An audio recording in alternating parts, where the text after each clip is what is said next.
Selamat datang di channel ini. Video kali ini kita membahas pengangkatan P3K 2024 dari tenaga honorer menjadi P3K menggunakan TMT 2018. Apakah persoalan honorer akan tuntas tahun ini? Ditonton secara lengkap video ini. Rekan-rekan, masalah honorer dipastikan tidak akan tuntas pada tahun 2024 ini. Itu terlihat dari jumlah honorer yang masuk ke dalam database BKN mencapai 2,3 juta orang.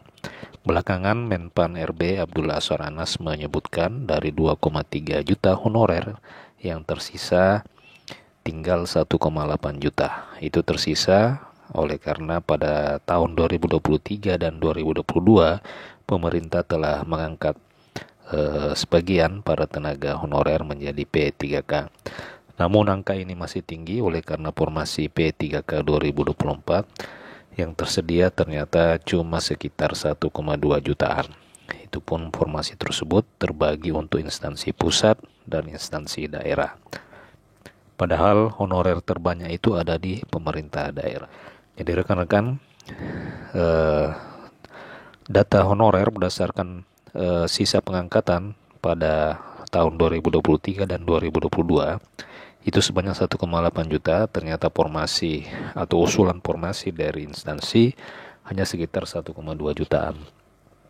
Jadi bisa dipastikan pada tahun 2024 persoalan tenaga honorer walaupun telah terdata dalam database BKN ternyata tidak akan tuntas, apalagi tenaga honorer yang tidak terdata di dalam database Badan Kepegawaian Negara. Dewan Pembina Forum Honorer Non-K2 Raden Sutopo mengungkapkan pihaknya sudah mengusulkan kepada pemerintah sebelum lahirnya Peraturan Pemerintah Nomor 49 Tahun 2018 tentang manajemen pegawai pemerintah dengan perjanjian kerja agar pemerintah menggunakan TMT atau maksimal pada tahun 2018. Jadi yang masuk itu honorer K2 dan non K2 dengan TMT 2018. Kenapa 2018? Oleh karena memang itu tahun lahirnya peraturan pemerintah tentang manajemen P3K. Tidak seperti sekarang, pemerintah menggunakan database tahun 2022 sehingga jumlah tenaga honorer itu cukup membludak. Itu karena yang bekerja 1 bulan saja sudah dikatakan honorer. Nah, para pendatang baru itu menurutnya usianya rata-rata masih muda.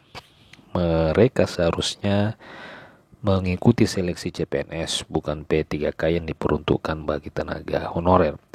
Sebenarnya pemerintah pusat bisa berpatokan seperti pada saat yang lalu, di mana fokusnya adalah sisa honorer K2 dan non K2 yang memiliki TMT per Desember tahun 2018. Oleh karena usia mereka di atas 35 tahun dan memang sudah tidak bisa ikut CPNS. Jadi menurutnya jika mengikuti TMT 2022, maka kebanyakan para tenaga honorer itu adalah usia-usia yang muda yang memang masih memenuhi syarat untuk ikut dalam seleksi CPNS. Dengan cara tersebut, maka sisa honorer K2 dan non K2 itu diharapkan bisa cepat terselesaikan karena terkunci pada maksimal TMT 2018. Sebab tidak ditambah yang baru, sedangkan yang baru pun mendapatkan kesempatan ikut seleksi CPNS. Nah, harapannya adalah istilah honorer dengan skema pengkategorian seperti usulan tersebut bisa membatasi jumlah honorer. Selain itu, upaya pemerintah untuk menghabiskan honorer di Indonesia itu bisa tercapai. Jika dibatasi TMT, maka jika tidak dibatasi TMT, maka kembali akan lahir honorer-honorer baru setiap periode pemerintahan. Bagaimana tanggapan rekan-rekan terhadap tanggapan yang dikeluarkan oleh koordinator honorer K2 Indonesia ini?